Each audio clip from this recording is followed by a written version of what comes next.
अस्सलाम वालेकुम। Welcome to my channel Rida vlog. कैसे हैं आप सब? उम्मीद करती हूँ आप सब खैरियत से होंगे। अल्हम्दुलिल्लाह आपकी दुआओं से मैं भी बिल्कुल ठीक ठाक। तो जी जहाँ भी रहें, आबाद रहें, खुश रहें अपने घरों में, अपनी फैमिली, अपने बच्चों के साथ। अल्लाह पाक आपको ये सारी खुशियाँ नसीब करे। अल्लाह ताला आपको हर गम, हर तकलीफ़, हर आजमाइश से महफूज रखे। आमीन सुम्मा आमीन। तो इस प्यारी सी दुआ के साथ आज के व्लॉग का आगाज़ करते हैं। तो यहाँ पे जी 1 बजे का टाइम है और मैंने लगाई हुई थी छोटी वाली मशीन, क्योंकि बच्चों का स्कूल गोइंग हो गया। और वैसे तो खैर मेरे बच्चों के 2-2 3-3 यूनिफॉर्म है, लेकिन स्कूल में फिर स्कूल वालों ने यूनिफॉर्म को थोड़ा सा चेंज किया और डार्क कलर उन्होंने दिया है। तो अभी फिर इनका एक एक सूट ही है जो डार्क कलर में है। और फिर मैंने कहा चलो मैं उस धो लूँ और फिर हम लेंगे इंशाल्लाह वो इनके और सूट भी। लेकिन अभी जैसे कि ईद आ रही है और रमज़ान है और ईद के कपड़े तो बहुत ज़्यादा ख़र्चा हो गया है।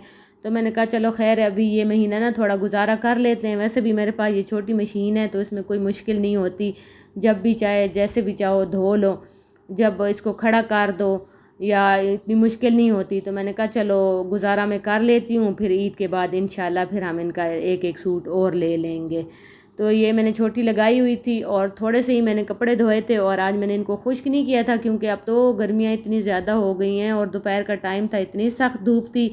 जब मैंने दूसरे धोए हैं तो तकरीबन ये खुश्क ही हो गए थे, तो मैंने फिर ऐसे ही तार पे डाल दिए हैं।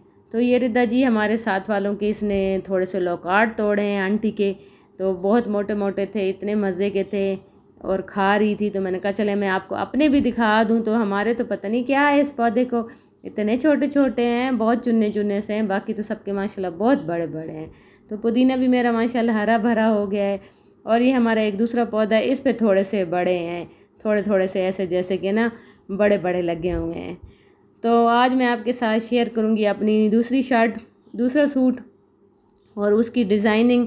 तो मैंने कैसे सिलाई की है मुझे ज़रूर बताइएगा, अगर अच्छा लगे तो ज़रूर कमेंट्स में मुझे बताइएगा। तो ये मैंने जी इसकी शर्ट का ऐसे गोल गला बनाया और कट लगा के इसके ऊपर मैंने ऐसे कपड़ा सा लगाया, पट्टी सी लगाई है 2 साइड पे, और बाकी मैंने इसको सारा सिंपल सिलाई की है और पल्टे के साथ मैंने इसकी लेस लगाई है। और ये इसका दामन है और दामन पे ये वैसे पहले से ही ये इन्होंने लाइनिंग में कपड़ा दिया हुआ था। और ये इसके बाजू हैं और बाजुओं के ऊपर ये मैंने ख़ुद ही कपड़ा लगाया है और अंदर मैंने गुम सिलाई में मैंने इसकी लेस लगाई है। तो इसकी बैक साइड पे मैंने थोड़ी सी डिज़ाइनिंग की थी। ये है इसकी बैक साइड और बैक साइड पे मैंने इसके ट्राउज़र पे लेस लगाई थी, तो उससे 1 मीटर तकरीबन लेस बच गई थी। तो मैंने कहा अब इसको मैं ज़ाया ना करूँ, तो फिर मैंने दरमियान वाली ना ये गोटा सा ले लिया है और फिर ये सेंटर में लगा के इस तरह फिर मैंने इसकी डिज़ाइनिंग कर दी, क्योंकि ये लाइट सा सूट है और इस पर मैंने और कोई काम नहीं किया। ऐसे घर पहनने का गर्मियों का ना बड़ा डिसेंट सा सूट था, तो मैंने कहा इस पर और कोई ज़्यादा काम नहीं करती, बस ये लेस बच गई थी और ये कपड़ा भी लाइनिंग वाला, तो वो मैंने 1-2 मीटर गोटा ले लिया और इसकी मैंने बैक साइड पे डिज़ाइनिंग कर दी थी।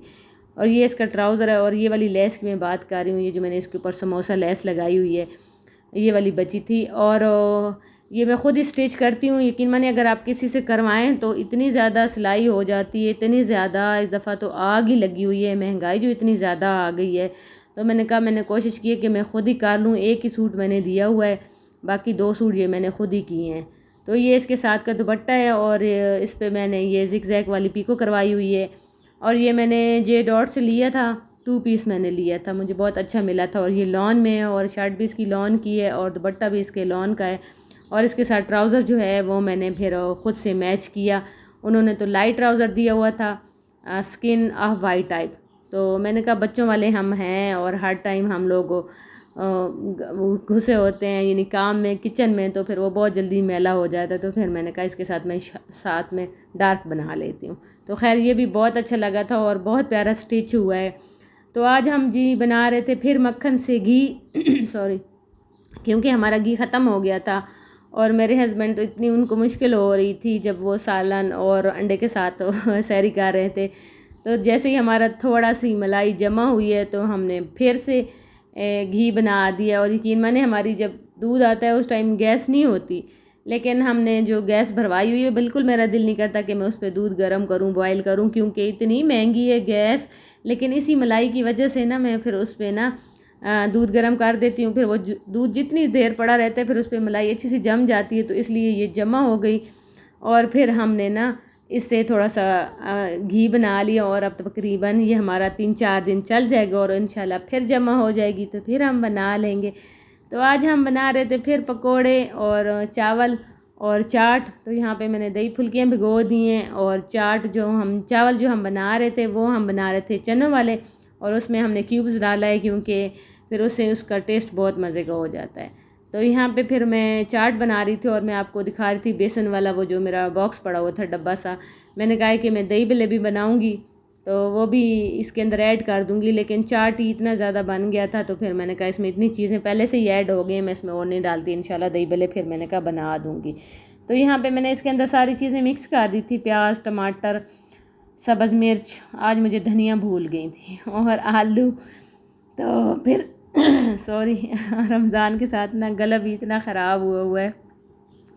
तो फिर अब इसके ऊपर मैं दही डाल दूँगी और दही के बाद फिर मैं इसमें बहुत ही ख़राब हो गया मेरा तो बोलने से ना।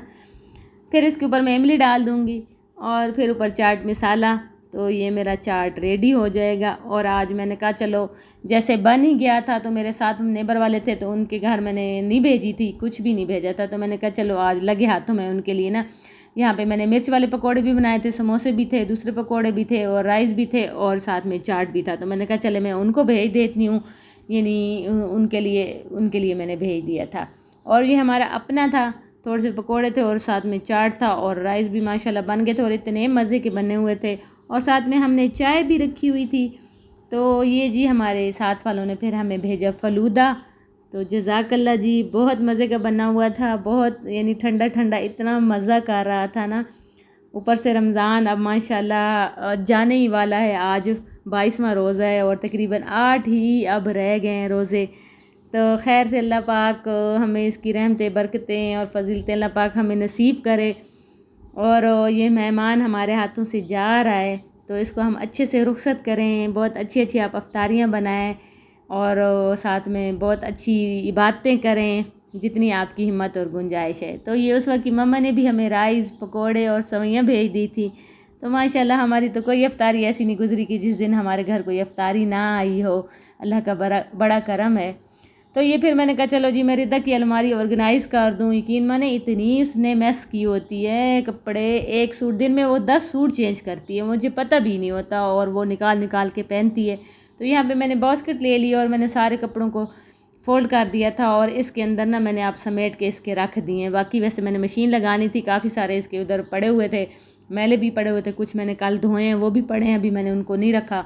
तो ये जो पहले वाले थे मैंने सारे ऐसे करके ना रख दिए। मैंने कहा ये साफ़ हो जाए, फिर ऐसे बंदा आराम से अलमारी से निकाल भी लेता है, या फिर निकाल भी लेगी फिर ख़राब कर देगी तो फिर प्रेस करके रख दूँगी, क्योंकि अलमारी के अंदर तो बिल्कुल ऐसे मैस हो जाता है। ये बहुत छोटे कपड़े होते हैं और इतनी बड़ी बड़ी अलमारियाँ हैं, तो उसमें अगर हम प्रेस करके रखें भी सही ना तो ये सेट नहीं होते। तो बस जी यहाँ तक था मेरा आज का व्लॉग। अगर अच्छा लगे तो लाइक, सब्सक्राइब और शेयर ज़रूर कीजिएगा। मिलते हैं नेक्स्ट व्लॉग में। अल्लाह हाफिज़।